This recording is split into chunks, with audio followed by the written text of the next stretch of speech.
¿verdad? Sí. Estábamos con un paciente,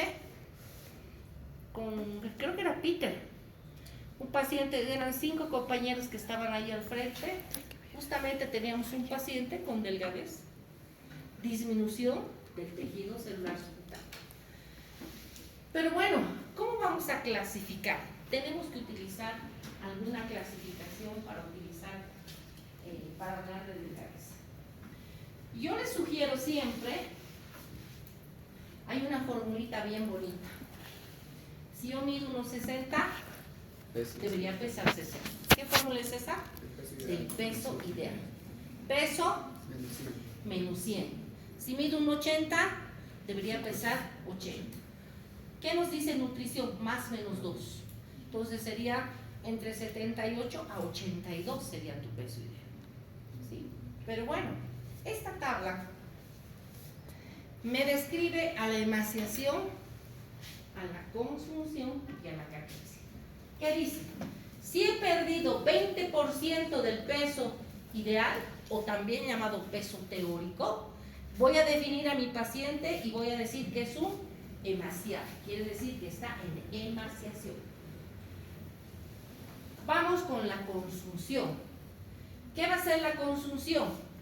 Ha perdido 20% del peso ideal, quiere decir emaciación más pérdida de la fuerza muscular. A ese paciente le voy a decir que está en estado de consunción. ¿Y cuando hablo de un caquéctico? Cuando ha perdido el 25% o más de su peso ideal. Ojo, pero si yo hablo de la facies caquéctica, por más que sea más delgado que un fideo, si no ha perdido la bola adiposa de Bichat, no puedo clasificar a mi paciente como caquético. Estamos hablando de la facies caquética. ¿Sí? Muy bien. Siguiente, por favor. Pero ¿qué otras enfermedades también podríamos ver? Cuando hablamos de inflamación, hemos hablado de aumento, una distribución anormal, hemos hablado de una disminución, pero también podrían haber infecciones. Y muy frecuente, como los pacientes, mis estudiantes, tienen dolor de muelas. ¿Has ido al dentista? No, doctor. Pero andale, cuando ya la cara está así como de Popeye, recién vamos al dentista. Así son nuestros pacientes. Y pueden llegar a esto, ¿no? A celulitis, ¿no? Me he puesto hierbas, he tomado diclofenaco, o van a nuestra competencia. Antes nuestra competencia era la farmacia. Dicen, tengo esto, sí, toma esto, así, sin ver, sin revisar, o sea, capísimo. Pero ahora nuestra competencia, ¿quién es? El doctor Google. No entran al internet. O sea, no necesitan ellos estudiar, ¿no? Así como ustedes, como nosotros, sino al doctor Google. Y lamentablemente se equivoca. Entonces, los signos inflamatorios del tejido celular subcutáneo pueden generar procesos infecciosos. Y estos procesos infecciosos se los va a denominar celulitis.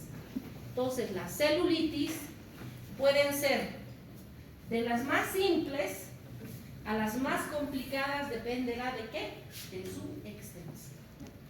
Muy bien, además de la magnitud y de la etiología. Pero bueno, existen dos formas, diría yo, de clasificarlas: en localizadas y las autolimitadas.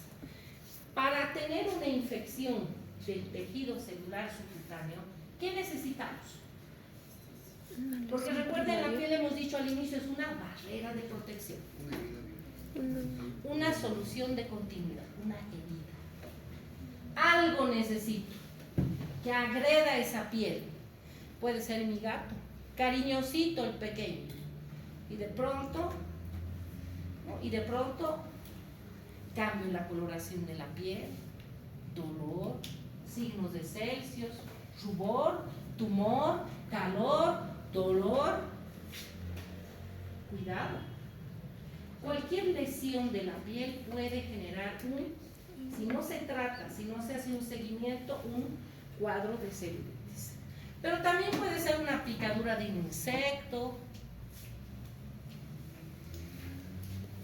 Y ya en los casos graves y de magnitud, puede convertirse ya en una erisipela.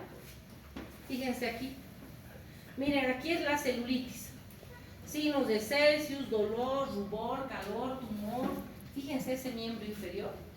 Y fíjense aquí ya la erisipela mayor, no solo la magnitud, sino también la gravedad de la lesión de la piel.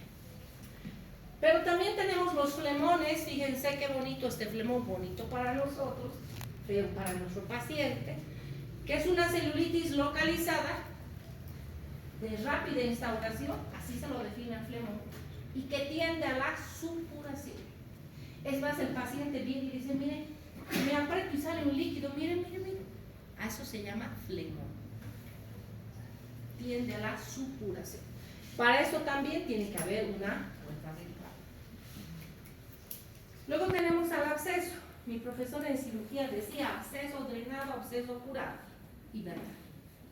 Por más que uses antiinflamatorios, analgésicos, pongas de los mejores fomentos, no sé. Si no drenas el absceso, jamás va a tener resolución. Entonces, el absceso se caracteriza por lo que les gusta a ustedes, la fisiopatología. Rubor, tumor, calor, tumor, los signos de Celsius, ¿no? Y importante, la fluctuación. ¿Qué es la fluctuación? ¿Qué es la fluctuación, jóvenes, señoritas? La fluctuación es esa colección líquida, es ese líquido, esa sensación de contenido que usted va a evidenciar en el momento de la palpación. Parecería que fuera una bolsa de aire y usted está palpando. Tiene la sensación en sus manos, en sus dedos de contenido. Eso es. Es esa colección líquida. Y fíjense aquí, también tenemos, que es lo último ya de esta parte, un poco todavía nos falta, que es el enfisema subcutáneo. El enfisema subcutáneo se va a producir, seguimos hablando de tejido celular subcutáneo. Se va a producir porque el aire ingresa en el tejido celular subcutáneo, ya la palpación, miren qué bonito, y háganlo en casa. A la palpación van a percibir como si estuviera una sensación de burbujeo o de crépito. ¿Por qué se produce esto? Por una herida traumática a través de la piel. Fíjense aquí, por ejemplo. Entonces ustedes pueden colocar o inflar un globo o una bolsa nylon y pueden poner algo de contenido, por ejemplo, un poco de arena a una bolsa y inflar, sacudir y palpar. Es una sensación bien particular de un enfisema subcutáneo. Esa es la sensación como de aire con contenido, más sólido, por ejemplo, arena o tierra. Es una sensación bien particular. ¿Por qué se produce? Porque ha entrado aire al tejido celular subcutáneo. El edema. ¿Por qué se va a producir el edema? Fíjense aquí, ustedes que les gusta tanto la fisiopatología, va a haber aumento de la presión hidrostática venocapilar, disminución de la osmótica y aumento de la superficie del lecho capilar. Pero bueno, el edema va a ser el aumento de volumen de líquido en el espacio intersticial, se puede deber a diferentes causas, etcétera, etcétera, y obviamente dependerá del origen y de su fisiopatología. Todos de acuerdo en eso. Pero a la inspección, que es lo que a nosotros nos interesa, la parte semiológica, tenemos que buscar dónde voy a buscar yo el edema de mi paciente. Generalmente el paciente viene porque tengo hinchada mi pierna, tengo hinchada mi rodilla. Hasta no realizar el signo de la fobia, yo no puedo determinar que es edema o no, porque ese aumento de volumen puede ser de otra causa. Entonces, para determinar qué es edema, tengo que buscar ¿qué? El signo de la fobia. Pero ¿qué dice aquí? A la inspección, ¿qué voy a buscar? Voy a buscar en miembros inferiores, por ejemplo, los maleolos. Porque si hay edema, ese aumento de volumen en los miembros inferiores, van a desaparecer ese contorno de los maleolos. A la inspección ya tengo mi sospecha de que se dé. ¿Qué otra cosa voy a buscar? El cambio de ese contorno anatómico normal de las estructuras óseas. Se pierde ese relieve óseo.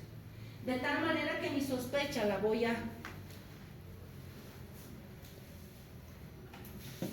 comprobar, si quieren ustedes, mediante la palpación. Entonces, ¿qué voy a hacer? Voy a comprimir con el dedo índice o con los dedos índice y medio en la superficie que estoy considerando que hay el aumento de volumen durante unos segundos, de tal manera que al retirarlos voy a buscar una huella, y a esa huella se llama el signo de la fobia o signo de Godet positivo. Ahora, ¿algún momento han hecho pan ustedes? ¿Alguna masita? Sobre todo pan, ¿no? Entonces usted agarra con su dedo y deprime y queda una huella, así va a quedar.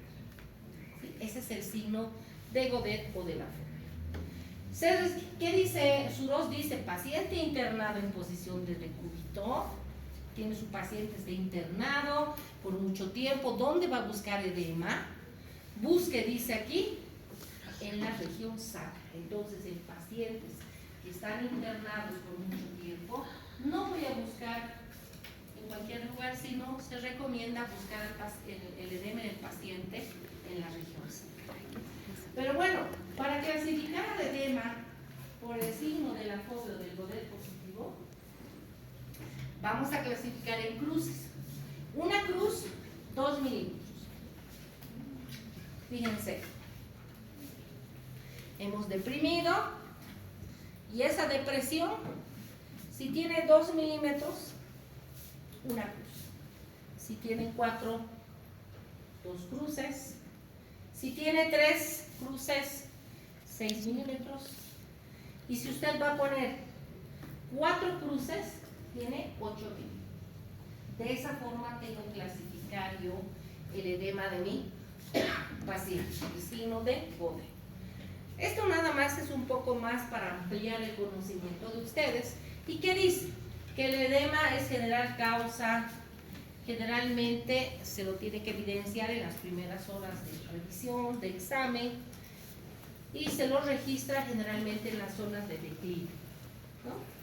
El edema más importante nos hace pensar en desequilibrios sin electrolitos, nos hace pensar seguramente de cuadros renales, etcétera, etcétera. Pero para buscar edema en muslos, flancos, es interesante tomar un pliegue grueso de la piel y ver cómo ese pliegue grueso va a su posición normal.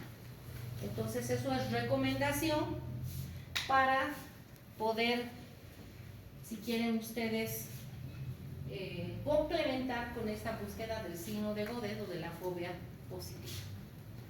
Muy bien. ¿Qué otra cosa más es importante cuando hablamos del signo de Godet? Vamos a hablar de la simetría. Importante. Si voy a encontrar un Godet positivo en la pierna derecha, tengo que buscar en la pierna izquierda. Entonces la simetría es importante. El color. La coloración del miembro inferior, la temperatura. Si la pierna derecha está caliente, la izquierda no, algo está pasando ahí. Entonces, la simetría, el color, la temperatura, el aspecto de la piel. Si por ese edema la piel ya se pone media brillosa y lustrosa, eso no es normal. Y sobre todo también la presencia o la ausencia de dolor. Normalmente el edema no está acompañado de dolor, pero puede estar acompañado de dolor, por ejemplo, en casos inflamatorios. Y si está acompañado de cuadros inflamatorios, quiere decir que no es normal. Vamos con la siguiente. Solamente algunas recomendaciones. ¿Qué otra cosa más? La consistencia. Porque, por ejemplo, el renal será blando y será duro el edema en el linfedema.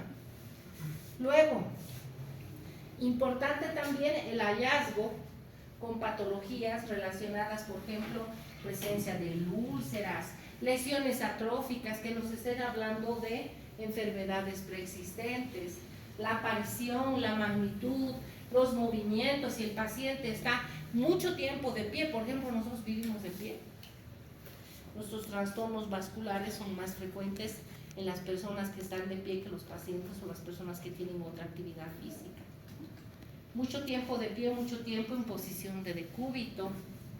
Por ejemplo, un paciente si tiene edema en miembros inferiores y está mucho tiempo de pie y es un estilista, podríamos pensar en un trastorno vascular y no en un origen renal. Entonces, ese ejercicio clínico es importante hacerlo. La asociación de medicamentos, por ejemplo, el edema angioneurótico de Quincle es un edema producido ¿por qué? Por picaduras. La asociación de medicamentos. Muchos de nuestros pacientes tienen alergia a medicamentos. Eso podría generar un aumento de volumen. Y finalmente, también será importante esa relación con la fisiología femenina. La mujer cuando menstrua o premenstrual, postmenstrual, se hincha. Además se vuelve más intolerante, irritable, etcétera, etcétera, pero además se hincha. Entonces la fisiología es importante y esa asociación de signos y síntomas relacionados con la anatomía de la mujer. Pero cuando nuestro paciente está totalmente dematizado, ¿qué se llama? Anasarca, ¿no? Ese es el término que usamos. Entonces, ¿qué es la anasarca? Es el edema general del tejido celular subcutáneo acompañado de hidropesia en las cavidades orales. ¿Qué es la hidropesia? La presencia de líquido en las cavidades, ¿no?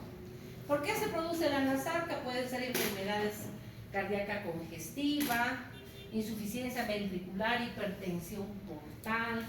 También podríamos hablar de cirrosis hepática, síndrome nefrótico, insuficiencia renal crónica, quemaduras de nutrición, hiperestrogenismo, y también tenemos a la glomerulonefritis. Si se dan cuenta, hay muchas causas renales, ¿no? Hepáticas, renales, pero también de origen hormonal. ¿Qué recomendación cuando tenemos un paciente con anasarca?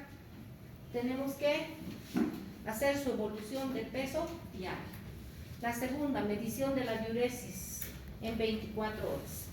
Solicitar siempre ionogramas plasmáticos, urinarios, la albuminemia y la, ¿qué más? Proteinuria. Recomendaciones. Pero bueno, ¿cómo clasificamos entonces el edema? Lo podemos clasificar por edema localizado y generalizado. Fácilmente el generalizado, las enfermedades generalmente son hepáticas, cardíacas y renales. Vámonos con el que va a ser el generalizado, o más bien en extremidades, generalmente relacionado con lipema, lipedema, mexidema, preeclampsia, porque por ejemplo la mujer cuando tiene una preeclampsia también tiene, ¿verdad? Y luego tenemos al regional, generalmente relacionado con insuficiencias venosas.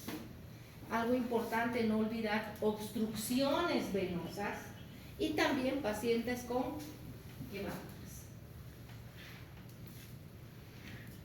Y estamos terminando. Después de tejido celular subcutáneo hablamos de las faneras. Y cuando hablamos de faneras, ¿qué es una fanera? Son estructuras complementarias y visibles sobre la piel o que sobresalen de ella. Quiere decir la uña y los cabellos, ¿no? Esas estructuras están formadas ¿por qué? Por queratina dura que van a cubrir generalmente el área dorsal y distal de los dedos de las manos y los pies, y su misión principal es la protección y también la prevención. Siguiente, por favor. Entonces, cuando hablamos de alteraciones de las uñas, fíjense la cantidad de alteraciones. Tenemos a la coiloniquia o celoniquia, uña con levantamiento de los bordes laterales. El paciente viene así, levanta, mire, a eso se llama, ¿qué se llama? Coiloniquia. Luego tenemos a la leuconiquia. Es un trastorno trófico de las uñas que se caracteriza ¿por qué? manchas blanquecinas. Entonces eso se llama leuconiquia. Luego tenemos a las uñas blandas, ¿qué se llama? Apaloniquia o onicomalacia. Luego tenemos a la onicofagia. Muchos de ustedes tienen, ¿no? Onicofagia. Hábito de comer las uñas. Luego tenemos la onicogrifosis. Fíjense así, fíjense aquí en la diapositiva. Uñas encorvadas como si fueran garras, ¿no? Sobre todo de los pies. ¿Y por qué se produce la onicogrifosis? Por exageración en la producción córnea. Luego tenemos a la onicorexis, que es la fragilidad extrema de las uñas, y se van a producir, van a aparecer fisuras, generalmente longitudinales. Luego tenemos la paroniquia, que es la inflamación de la uña, generalmente asociada al borde de una uña supurada. Luego tenemos la uña encarnada, y luego tenemos la anoniquia. ¿Qué es la anoniquia? Ausencia de la uña, generalmente de origen genético. Imagínense la cantidad de lesiones de las uñas que nosotros tenemos que aprender para poder describir. Luego tenemos a los cabellos. Los cabellos es la continuación de la piel cabelluda y está formada por una fibra de queratina y además está constituida por una raíz y un tallo. Fíjense, ¿cuál es la función fisiológica, social, inmunológica, etcétera, etcétera? El examen del cabello debe de iniciar con el color, el número, pero además el volumen y la resistencia. Se denomina tricosis a todas las anomalías relacionadas con el cabello. Bien sencillito. Y hipertricosis, crecimiento excesivo, ¿no? De no origen androgénico. Quiere decir que no tiene origen hormonal. Pero bueno, ¿cuáles son los tipos de cabello? Cuando yo estoy haciendo cráneo, ustedes ahora salen en el primer segmento, voy a ver el color, la distribución, pero además tengo que poner qué tipo de cabello. ¿Será un lisotrico? ¿Qué es un lisotrico? La forma del folículo es redondo y está orientado verticalmente a la superficie de la piel, formando un ángulo recto. Fíjense, lisotrico, cabello lacio. Vámonos con el sinotrico. El sinotrico, o también ondulado o rizado, que tiene, dice, una sección ovalada, típico de las razas caucásicas. Nosotros no tenemos mucho, sin embargo, sí, en los yungas. ¿Sí? En los yungas tenemos ese tipo de cabello. Quiere decir el sinotrico. Y luego tenemos el ulotrico, que es un cabello lanoso y encrespado.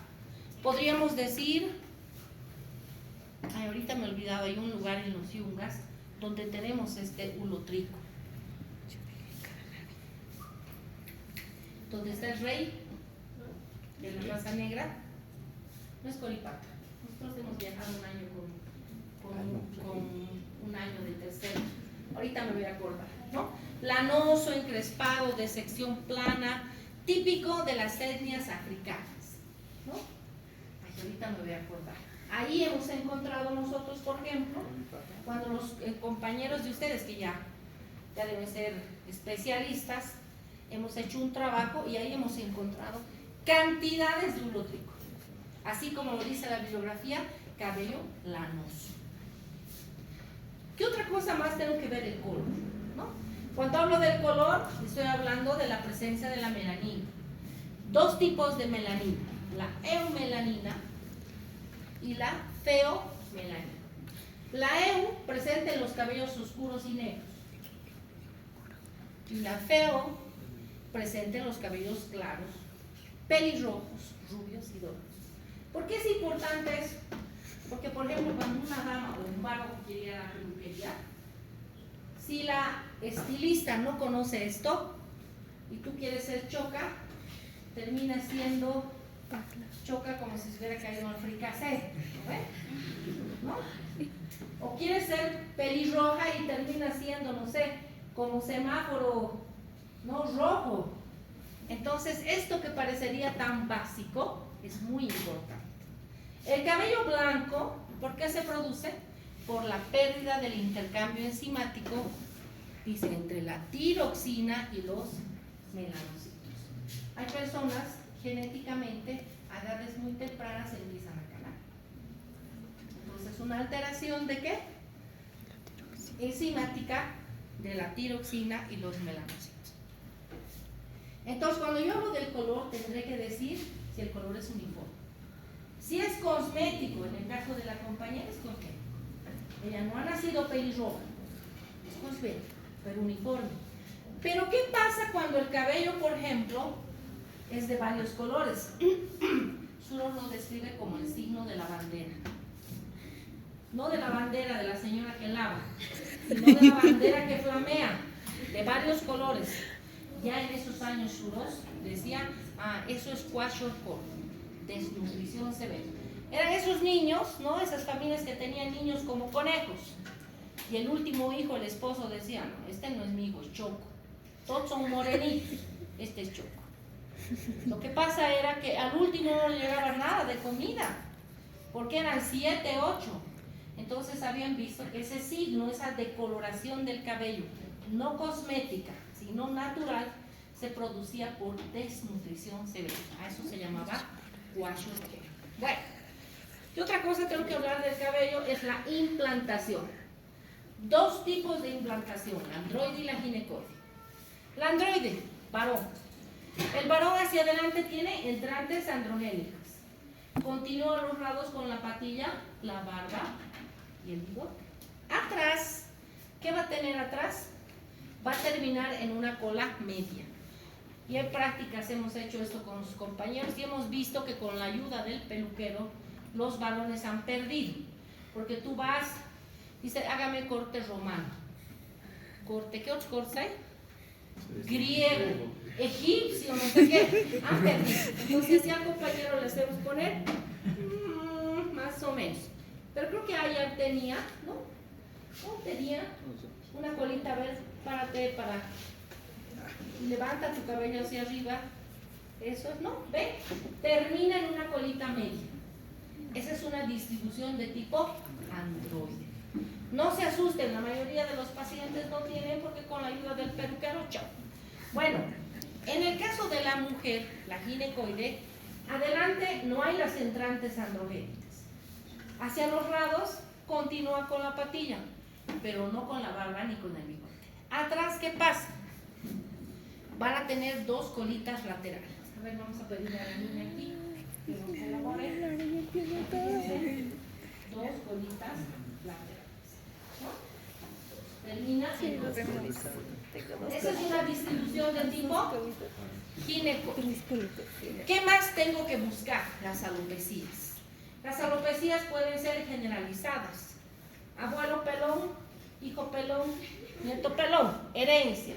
No le han dejado casa, carro, nada, no herencia. Pero no solamente pueden ser generalizadas, que es de origen genético familiar, pueden ser por áreas. A eso se llama, a la inspección se evidencia alopecia areata en la región parieto-occipital derecha. Así tiene que describir su historia clínica. Cuando son por áreas, puede ser proceso de infecciones. Por eso es que no se va nomás a cualquier peluquero. Pero también puede ser por estrés. Es como si te hubieran un sacabocado y te hubieran arrancado por estrés. Siguiente, por favor. Normalmente, ¿cuántos cabellos perdemos? 10, nada más. Pero algún momento hacemos decir, nos quedamos con un montón. Puede ser estrés. Pero pueden ser otras enfermedades. Por ejemplo, el lupus eritematoso sistémico. El motivo de consulta del paciente, pérdida de cabello, abundante de cabello. Entonces, puede ser lupus. Pero también puede ser desnutrición. Recuerden que es la época de todo es light, ¿no? Chicas, light. Estoy con la dieta de 2 lechugas, un tomate y un aguacate o una palta, un huevo duro, lunes, miércoles y viernes, y martes y jueves, medio huevo duro. Desnutridas, y de pronto motivo de consulta, pérdida abundante de cabello. ¿Sí? Bueno. La coloración ya hemos hablado hace un momento, ¿se acuerdan del higo dudoso? ¿No? Signo de la bandera, desnutrición. Sí. Bueno, quiero agradecerles primero porque es de noche, segundo porque estoy disfónica, pero creo que ya no estoy con lo que he gritado, y tercero porque están aquí. Si me permiten, estamos terminando esto y quiero que recuerden esto. ¿Y por qué he puesto esto hoy día? Justamente porque están aquí. Cada día que estudias con dedicación y compromiso, permite que estés más cerca de ser el médico que has soñado. Que les vaya muy bien y muchas gracias por su atención. Acerca de las anestesias, por ejemplo, muchas veces en el varón hay heridas en la cabeza y eso genera también alopecia. Sí. Lo que tienes que hacer es como en el cacho, lo que veo no. Me fijo, describes la cicatriz y pones. Se evidencia zona alrededor de alopecia de 5 milímetros de diámetro, de bordes, y tienes que describir. Alopecia, tal cual es. Alopecia localizada. Puedes poner y describes tu cicatriz. Ajá. Muy bien. Muy bien, chicos.